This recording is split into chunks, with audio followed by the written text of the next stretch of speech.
Hello everyone, if you're getting low FPS or choppy gameplay in Black Ops 7, then you have come to the right place because in this video I'm going to show you how easy it is to fix that low FPS or choppy gameplay status in Call of Duty Black Ops 7 easily.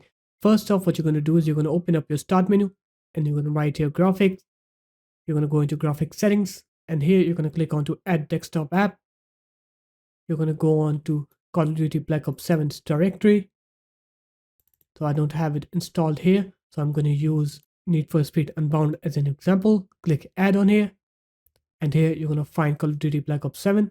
Click on it, click high performance on here, and after that you're going to go ahead and restart your computer.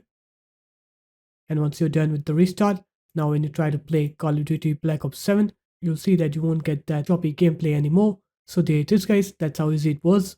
If you guys found this video helpful, make sure to leave a like, comment and subscribe to the channel, and I'll see you in my next video. Peace.